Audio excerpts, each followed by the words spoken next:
Hi students, have a good day to all of you. Today we are going to learn about definition, factors, experiments and mechanism regarding photosynthesis. The first one is definition. Photosynthesis is the process by which living plant cells containing chlorophyll produce food substances such as glucose and starch from carbon dioxide and water by using light energy. Now let us see the equation of photosynthesis. The green colored living plant cells absorb the energy from the sunlight and converts the carbon dioxide and water molecule into carbohydrates and releases the oxygen. Here the green colored plant absorb the energy from the sunlight and utilizes that sunlight for the splitting of water molecule and releases the oxygen. During the splitting of water molecule, certain assimilatory power is released. That energy is released. That released energy is utilized for the reduction of carbon dioxide into carbohydrates. So this is about the definition. Once again, photosynthesis is the process by which living plant cells containing chlorophyll produce food substances such as glucose and starch from carbon dioxide and water by using light energy. Now let us see the factors that are essential for photosynthesis. Here the factors are differentiated into two types: external factors and internal factors. Sunlight, carbon dioxide are the external factors, whereas the chlorophyll and water, these are the internal factors. Now let us see the experiments. Carbon dioxide is essential for photosynthesis. The experiments we should write in the form of aim, operators and procedure, observation, like that, but not in a paragraph. Okay. First, aim. To prove that carbon dioxide is essential for photosynthesis by Moll's half-leaf experiment. Next, operators. A wide-mouthed bottle, KOH solution, potted plant, vertically split cork and iodine solution. Let us see the procedure. Arrange the apparatus as shown in the picture. Now, take the wide-mouthed bottle and pour the KOH solution which absorbs the carbon dioxide. So, here the experiment is itself to prove that carbon dioxide is essential for photosynthesis. So, this is essential that the carbon dioxide should be removed from the bottle. For that, here we are using the KOH solution which has the capacity to absorb the carbon dioxide. Insert the split cork to the mouth of bottle. Now select a long narrow leaf and insert half of the long narrow leaf of a destarched plant through a split cork into the bottle. Here there is a term destarched plant. How can we destarch the plant? In order to destarch the plant, we have to keep a plant in dark for 1 or 2 days. In that time, during darkness, there is no photosynthesis done by the plant because there is no sunlight. Because of that, the new food is not going to form. Whatever the food that is present in the plant is utilized by the plant and the plant become empty. That means there is no starch. Now leave the plant in sunlight. After few hours, test the leaf for the presence of starch. After test with iodine, the half of the leaf present outside the bottle turns into blue-green color and the half of the leaf present inside the bottle doesn't show any color. If you observe in the picture here, the half of the leaf which is present outside the bottle turns into blue color and inside the bottle there is no color change. Why there is no color change inside? There is no starch. Why there is no starch? There is no photosynthesis. Why there is no photosynthesis? There is no carbon dioxide. Why there is no carbon dioxide? Because the KOH solution absorbs the carbon dioxide. Hence, we can prove that the carbon dioxide is essential for photosynthesis.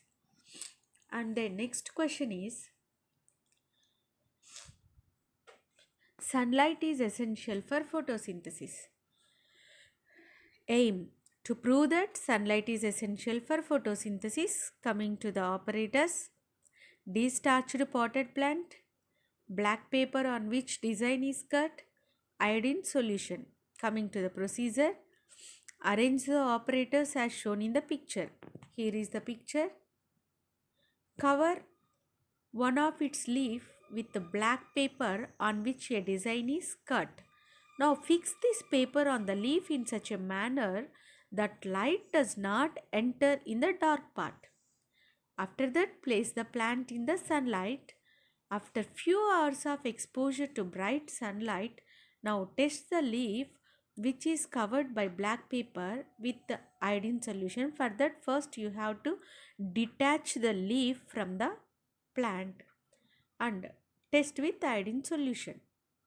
It is observed that only the parts of the leaf turns bluish black which could get light through curd design, if you observe in the picture, see here, and the remaining leaf will not show the existence of starch. Hence we can prove that the sunlight is essential for photosynthesis. And the next one is, oxygen is produced during photosynthesis. Aim to prove that oxygen is produced during photosynthesis. And operators, two identical test tubes, beakers, water, funnel, hydrilla plant. Procedure. Arrange the operators as shown in the picture. Here we have to arrange two operators. How we have to arrange? First, place the hydrilla plant in a beaker containing pond water and cover these by a short stemmed funnel. Now invert a test tube filled with water over the stem of the funnel and ensure that the level of the water in the beaker should be above the level of the stem of the inverted funnel. Now place one of the setup of operators in the sun and the other in the dark for at least 2 to 3 hours. Observation. Test the gas in the test tube by inserting glowing incense stick which would burn into flames. We should observe that in the place of water there is air that fills on the test tube which is kept in sunlight but not in the other. Thereby we can prove that green plants produce oxygen during photosynthesis in the presence of sunlight. Mechanism of photosynthesis. It occurs in two phases, light reaction and dark reaction. First, let us differentiate these two reactions. Light reaction. So this oval shaped structure is nothing but the chloroplast, and the coins which are placed one above the other are nothing but the thylakoids which are placed one above the other, and the total together known as grana, means the light reaction occurs in grana, and the fluid filled space is known as stroma where the dark reaction takes place. Light reaction is also known as photochemical reaction because the light energies get converted into chemical energy during this reaction. And dark reaction is also known as biosynthetic phase because of the synthesis of organic material in this reaction. Light reaction is also known as light dependent reaction because it utilizes the light energy. Dark reaction means otherwise known as light independent reaction because it is not utilizing the light energy. Dark reaction may occur either in daytime or nighttime. It could not mean that it occurs only in dark, but it means that it doesn't utilize the light energy. That's why we call it as a light independent reaction. Light reaction occurs in grana whereas the dark reaction occurs in stroma.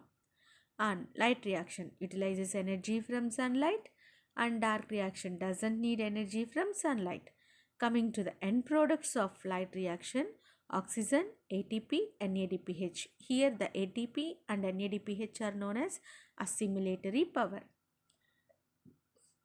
Coming to the dark reaction, the end product is glucose. Now going to in detail about light reaction, it occurs in three steps. In the first step, the chlorophyll on exposure to sunlight becomes activated by absorbing photons. We know that light travels in the form of small pockets known as photons, and the energy present in those photons is quantum energy. That energy is absorbed by the chlorophyll and lost one of its electron, and now the chlorophyll get excited. Now the absorbed energy is used for the splitting of water molecule, which is known as photolysis of water. How the water molecule is going to split? H2O is break down into H plus and OH minus ions. This is known as photolysis of water, and the work was done by the Robert Hill. That's why it is also known as Hill's reaction. Coming to the step 3, whatever the OH minus ions that are formed during photolysis of water go through a series of steps to produce water and oxygen, and the H plus ions undergoes a series of changes in dark reaction. The ATP and NADPH are formed at the end of light reaction, which are called assimilatory power. How these ATP and NADPH are formed means the H plus ions produced in photolysis of water are picked up by NADP and formed as NADPH, and ADP formed as ATP. Coming to the dark reaction, in the dark phase, the hydrogen of the NADPH is used to combine with carbon dioxide by utilizing energy from the ATP and produce glucose. If you observe carbon dioxide, carbon and oxygen are there. In the glucose, C6H12O6, here the hydrogen is there. How the carbon dioxide get converted into glucose? By the addition of hydrogen molecule. Addition of hydrogen molecule is nothing but the reduction, means the carbon dioxide is get reduced to carbohydrates. During this synthesis, a number of steps occur by the formation of a number of special intermediate compounds and enzymes. One of that special intermediate compound is RUBP, which is abbreviated as ribulose 1,5-bisphosphate, and finally the glucose is converted into starch and stored in the plant. So finally the light reaction and dark reaction. During light reaction, the water molecule get split and get converted into oxygen, whereas the carbon dioxide is get reduced into carbohydrates. Thank you.